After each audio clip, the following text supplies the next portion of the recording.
Hello everyone and welcome back to Mossy Bottom. This is Cullinamore Beach. I've been here before, you may recognise it, on the Atlantic Ocean here in County Sligo where I live. In front of me is Queen Maeve's grave on top of Knocknarea.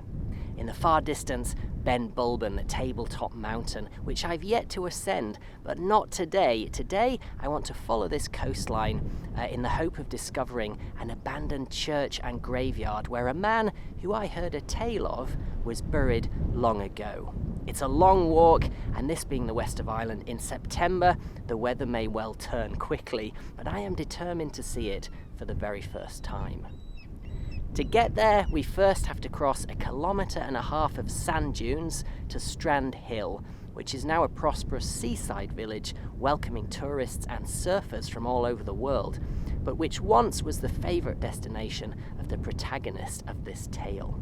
Beyond Strandhill, another 2 kilometres or so of rugged coastline to the ruined church and graveyard, where he was put to rest, or so the story goes.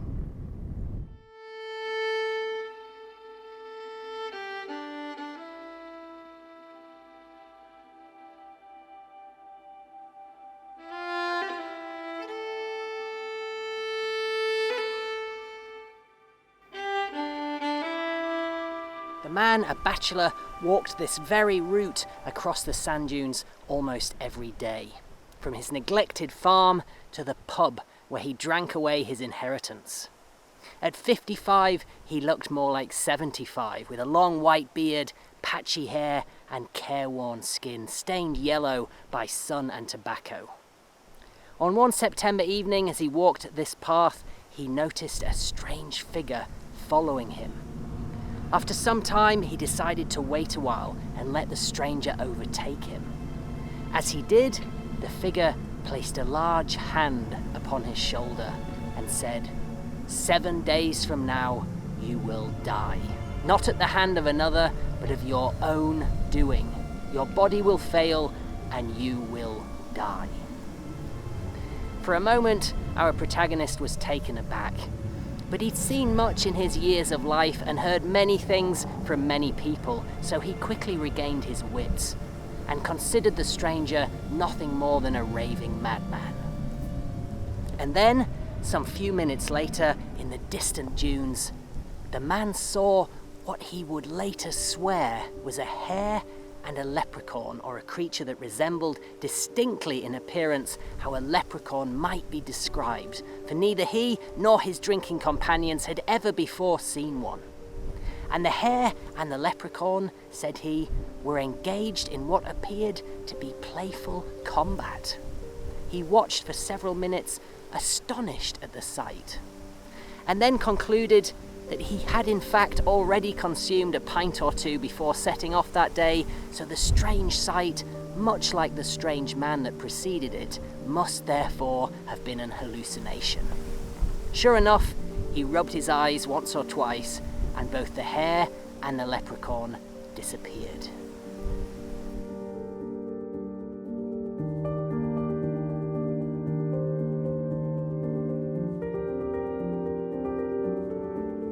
The very next day, a Tuesday, he walked the same route through these dunes, and to his astonishment, yet again saw the same thing.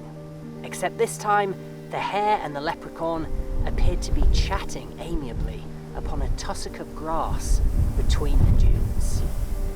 Again, the man watched for a time and tried repeatedly to regain his senses, and then continued hurriedly on his march to the distant village of Strandhill and the pub which he daily patronised.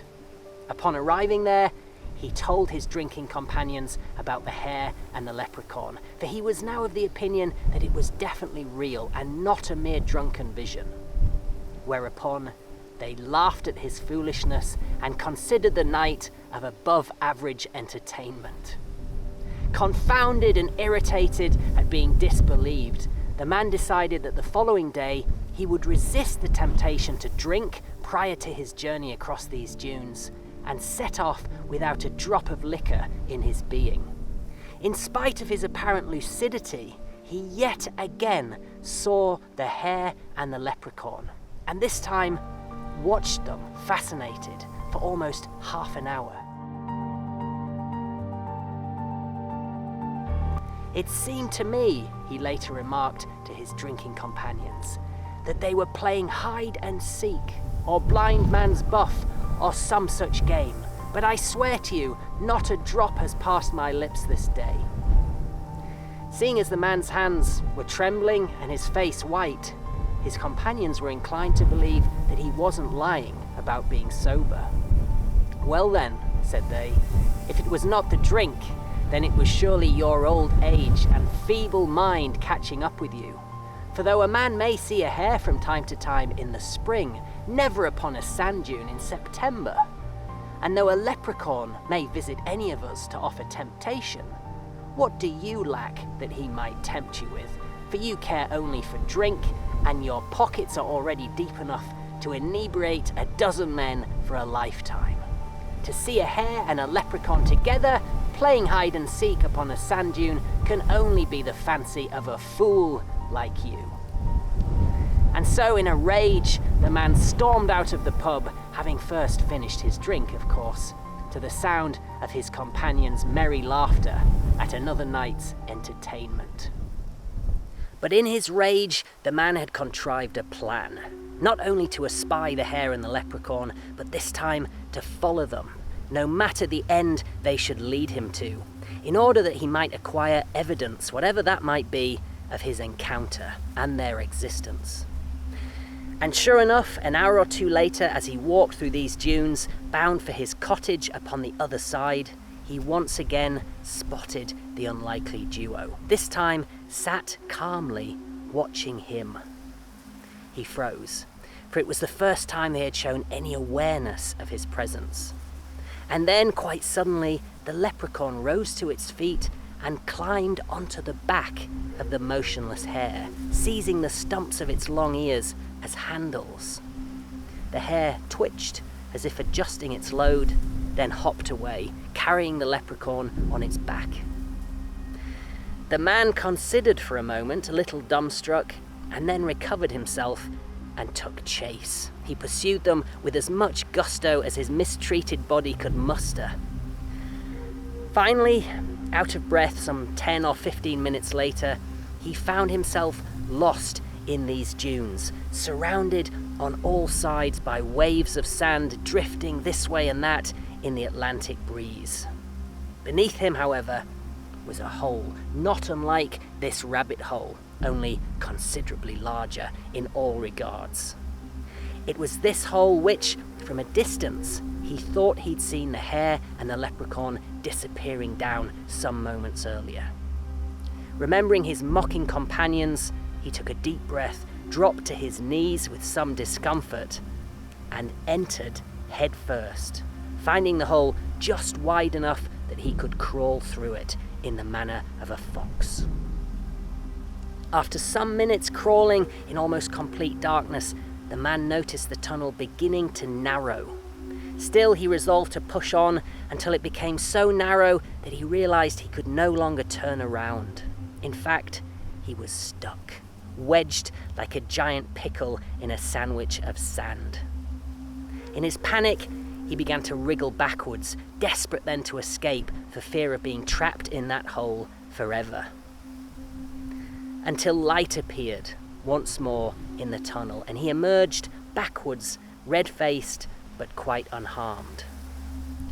After some minutes recovering his breath and nerves, he looked around him, and his eyes widened, for something was different. The world was brighter, the grass more vivid, the air thicker and warmer. A glow covered the land. Even the damp, coarse sand of the dunes seemed to glimmer suggestively. When finally he turned around, he was met immediately by two young girls, children, standing, watching him.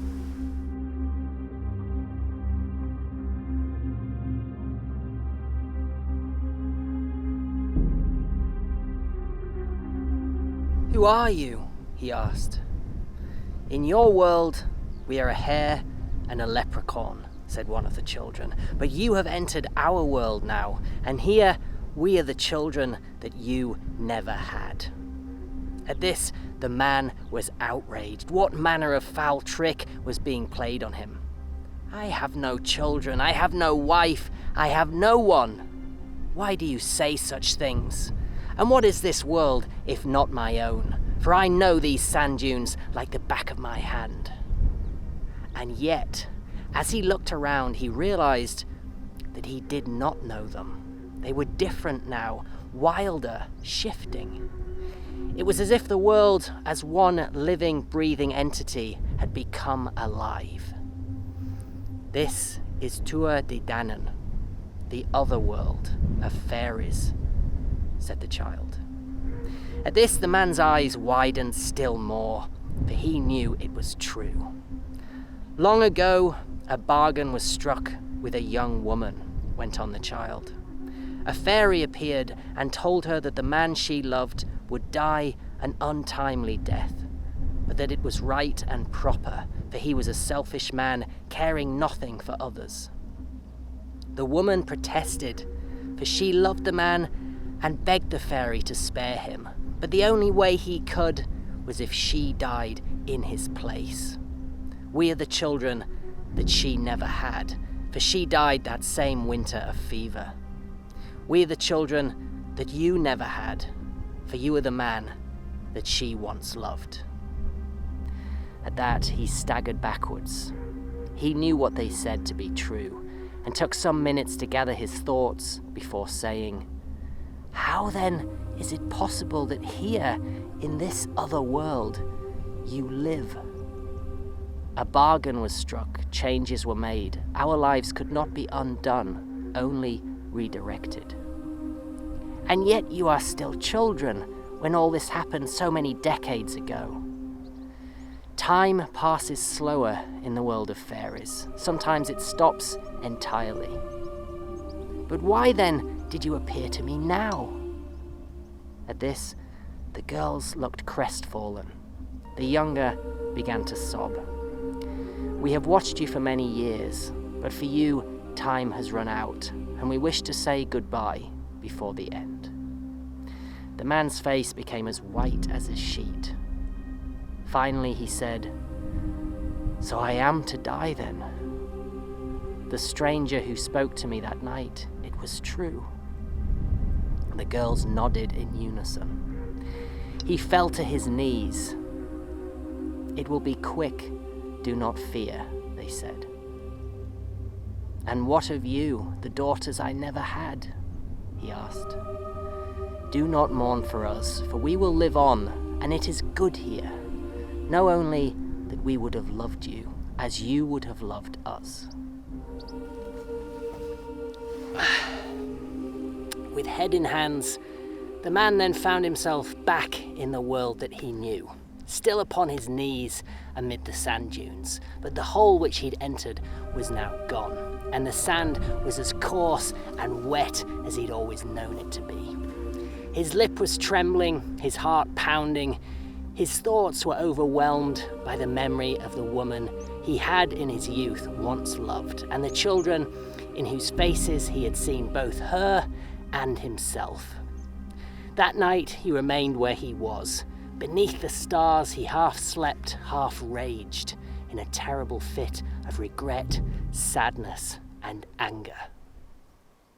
The following day, as the light of dawn cast these dunes in gold, the man at last rose from his knees and walked, slowly but with purpose, to the familiar sight of Strandhill and the pub which he had for so many years frequented, his expression etched in pain. Upon arriving, he purchased a single ale and then sat alone at a table, staring fixedly at the door. Hours passed until morning became afternoon, and afternoon fell away into evening. The ale remained untouched upon the table where the man still sat, unmoving, unspeaking.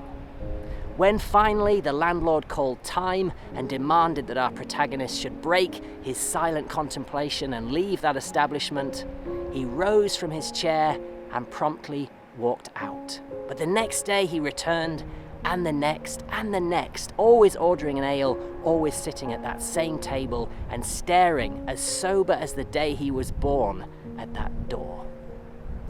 His companions began to worry for him. For all his foolishness, never, they remarked, had he before looked so solemn or failed to touch his drink. It was as if, one said, the man had fallen into a nightmare. Or perhaps, said another far wiser companion, he had woken from a daydream.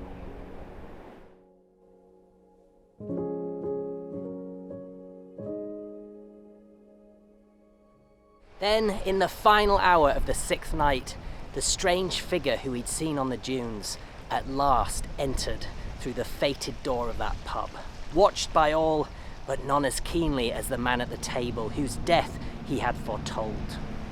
The stranger then ordered himself an ale and sat calmly opposite the bachelor.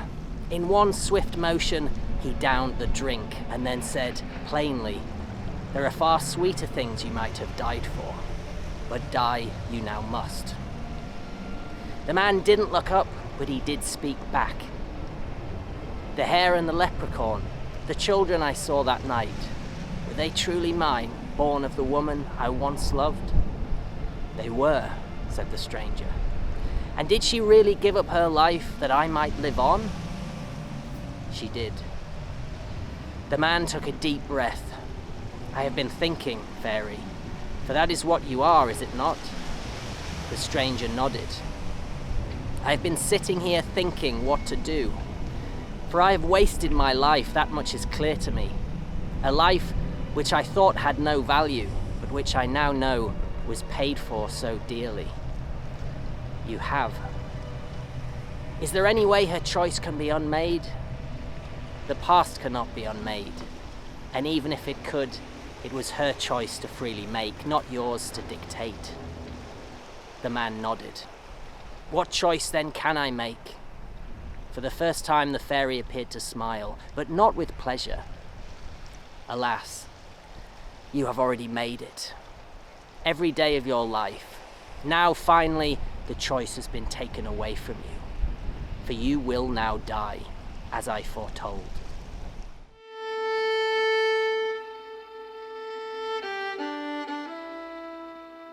And there it is, folks, the ruined church and graveyard where our hero is supposedly buried. I finally made it. "Can you offer me no hope then?" said the man in desperation. "For yourself, there is none left to offer. And what of my family?" "What family?" rejoined the fairy. "The woman you loved is long dead. The children you might have had live free in a better place than this, unburdened by your neglect. Regret cannot undo the past, drunkard. Only what little time remains can you control." The man's hands began to tremble violently. "You said my body would fail." "I did." "Tell me how." The two at last met eyes across the table. "Your heart, it is weak from decades of poison. Soon, it will happen soon." "Then I do have a choice," said the man, his eyes as wide as saucers. The fairy said nothing. "I've always had a choice. I just lacked the courage to make it all these years. I've never forgotten the words of my dying love. Life is full of pain, but see through it like a fog on a winter's morn, for there is good to be done, and in doing good you will find a way through." Still, the fairy said nothing. But he too knew these words, for they were part of the bargain struck long ago. If he does good, she demanded, he must live forever.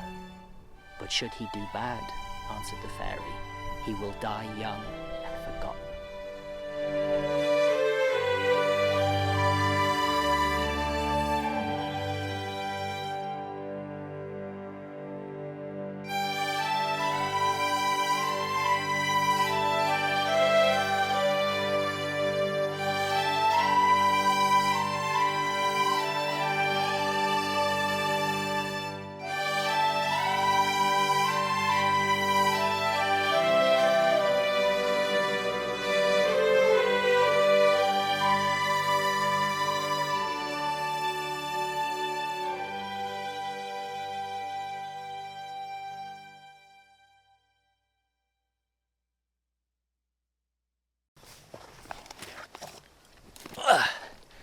that, the man stood, saying nothing more to the fairy, and left the pub, never to return. He took one measured step after another, until reaching his home across the dunes. He slept for the first time in days, and then, at the first ray of dawn on the 7th day, he set to work. He tilled the soil, he planted seeds and grew food and raised livestock. He took what little he needed to live, and the rest gave to those who needed it more.